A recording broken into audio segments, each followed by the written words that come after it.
Thank you very much.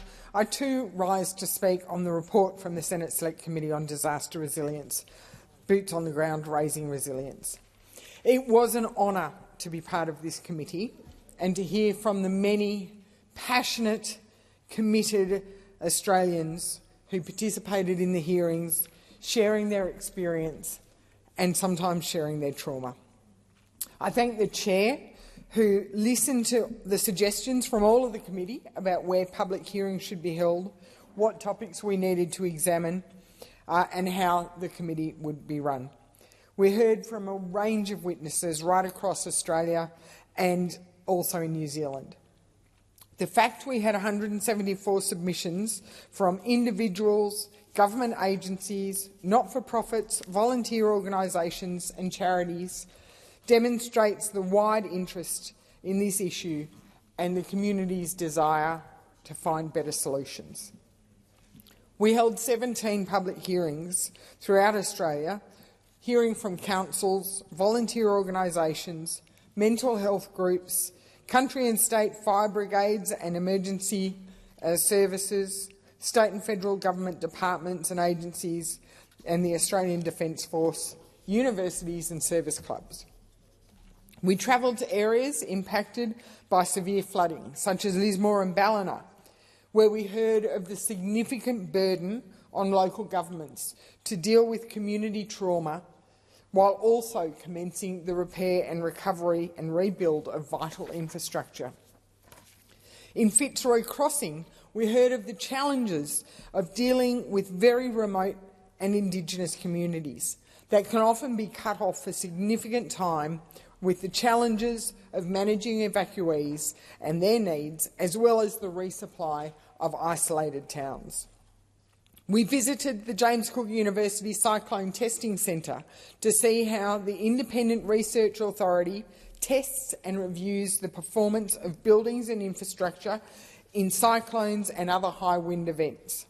We also toured the Townsville Regional Emergency Management Centre, which is an example of absolute best practice in local whole-of-community emergency management. At the end of the hearings and the visits to disaster-affected areas around Australia, I came, along with the committee, to the inevitable conclusion that there is no one single solution. There is no silver bullet, and certainly there is no one-size-fits-all.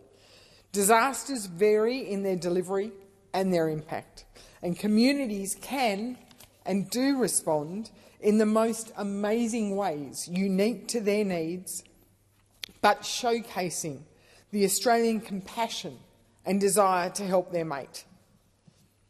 However, it's also evident that the physical and mental toll of increasing numbers of floods and fires is having on the most willing and committed of people. And equally, we know we can't keep relying on our Defence Force to bail us out of every emergency.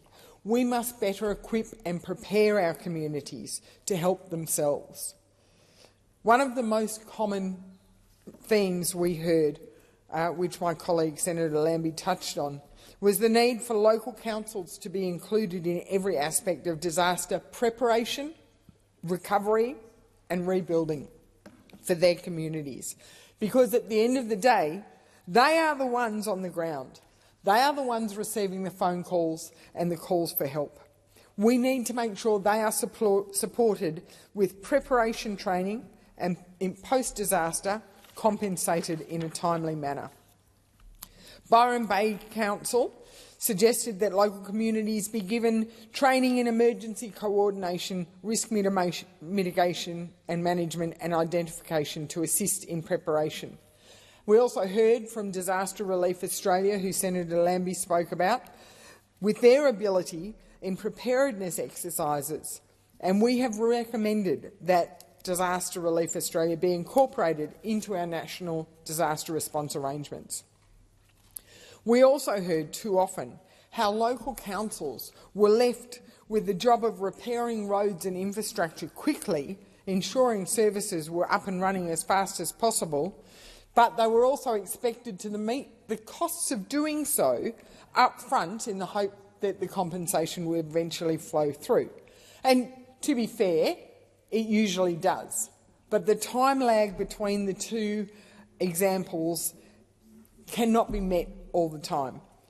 We heard about the floods in the northern rivers of New South Wales in 2022, and Lismore's Mayor, Steve Krieg, told the committee that Lismore Council was required to repair the main road to Nimbin, a community that had been all but cut off, but the upfront repair bill actually exceeded the amount of debt the council could carry.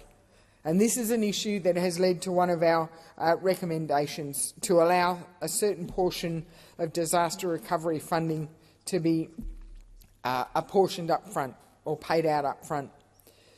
We also recommend that councils be allowed to build back better, because often we're going out repairing the same road, flood after flood, when sometimes just by allowing them to install a box culvert at the time of repair, we're not going to have to go back. What a godsend that would be.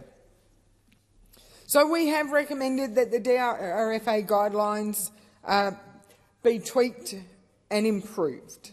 And I wholeheartedly support that recommendation. I note that there is currently a review going on into the DRFA, and I would hope that that review makes the same recommendations.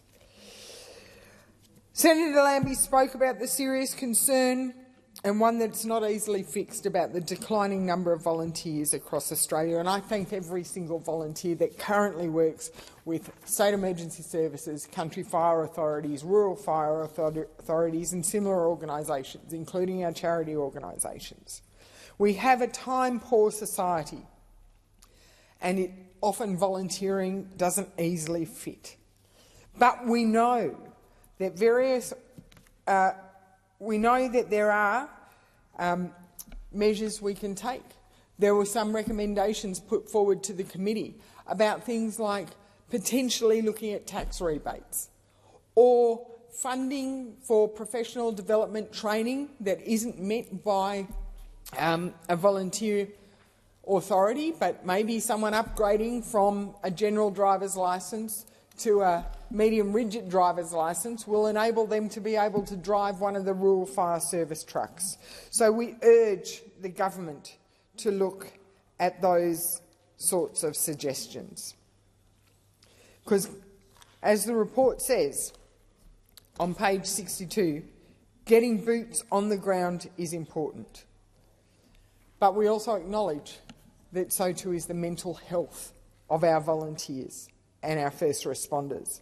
And that is why we have made several recommendations to address our concerns about the ongoing toll of natural disasters on the mental health of our first responders and our volunteer service workers. So, again, I want to thank the committee. All of our committee, we worked exceptionally well together.